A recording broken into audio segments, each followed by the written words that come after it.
चाहिँ कति नम्बर बेलबारी नगर अध्यक्ष हुनुहुन्छ यहाँ सङ्घसभामा चाहिँ यहाँको परिचय सहित यस्तो दुई शब्द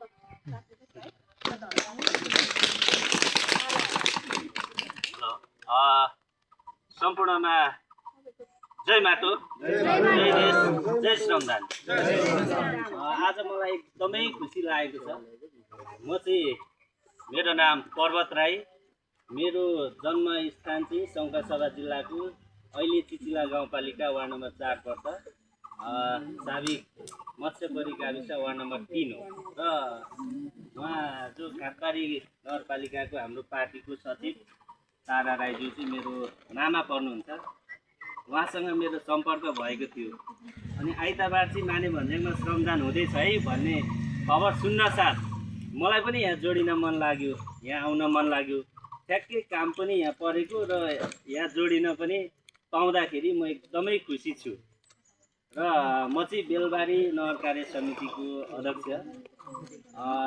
श्रम संस्कृति पार्टीमा चाहिँ लामो समयदेखि विगत हाम्रो हर्क चाम्पाङ केन्द्रीय अध्यक्ष माननीय ज्यू चाहिँ तत्कालीन धरान उपमहानगरपालिकामा स्वतन्त्र मेयरको उम्मेदवारले चाहिँ दिइरहनु भएको समयदेखि नै म त्यो बेला पनि उहाँलाई सघाउनु गएको थिएँ र पछाडि उहाँले जितिसक्नु भएपछि धरानको हरेक श्रमदानमा म जाने गर्थेँ र मलाई पनि के लाग्थ्यो भने यो हाम्रो जस्तो अर्थतन्त्र कमजोर बनाएको देशमा, हाम्रो देशको अर्थतन्त्र कमजोर होइन तर कमजोर चाहिँ बनाएको, यो अर्थतन्त्र कमजोर बनाएको हाम्रो देशमा चाहिँ अब सबै नेपाली चाहिँ एकजुट भएर चाहिँ हामीले श्रम गर्नुपर्छ, श्रमदान गर्नुपर्छ भन्ने एउटा मेरो पनि बुझाइ थियो। त्यसो हुँदाखेरि अब बेलबारीतिर त त्यो बेला श्रमदान हुँदैन थियो, हेर्नुहोस् धरानमा हुने गर्थ्यो। अनि मलाई पनि यस्तै अभियान चाहिँ हरेक ठाउँमा नेपालभरि हुन भएको भए कस्तो हुन्थ्यो होला भन्ने एउटा लाग्थ्यो।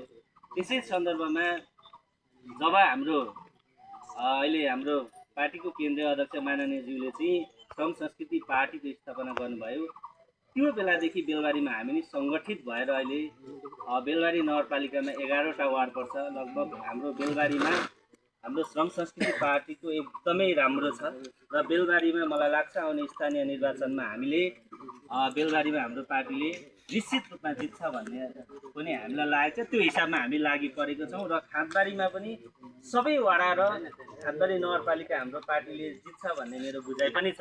त्यो हिसाबमा तपाईँहरू लागिरहनु भएको छ।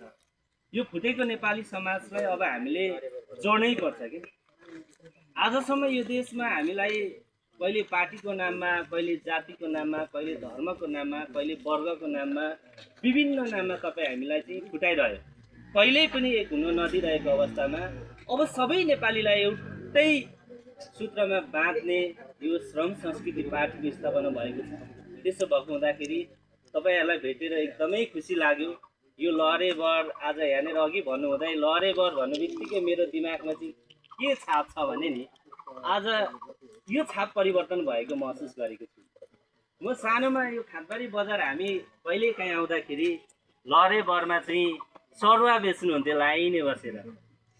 तर आज सरुवा बेच्ने लाइन होइन कि यो देश बनाउने लाइन चाहिँ यो लहरे बरमा देख्दा मलाई एकदमै खुसी लागेको छ। तपाईँहरूप्रति म एकदमै उच्च सम्मान व्यक्त गर्न चाहन्छु। र बेलबारी नगरपालिकाबाट हाम्रो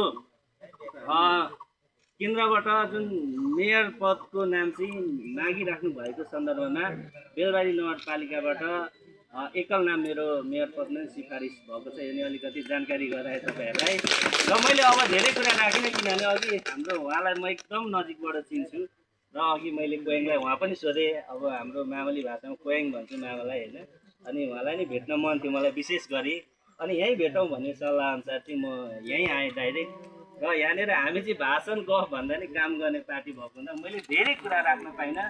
मैले तपाईँहरूसँग भेटेर खुसी हुने मौका पाएँ। तपाईँहरूलाई एउटा यो लहरे बरमा यो देश बनाउने लहर देखेर मलाई खुसी लाग्यो।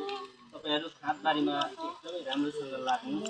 देशैभरि 753 नगरपालिका नै श्रम संस्कृति पार्टीले जित्नुपर्छ भनेर हामी लागि परेका छौँ।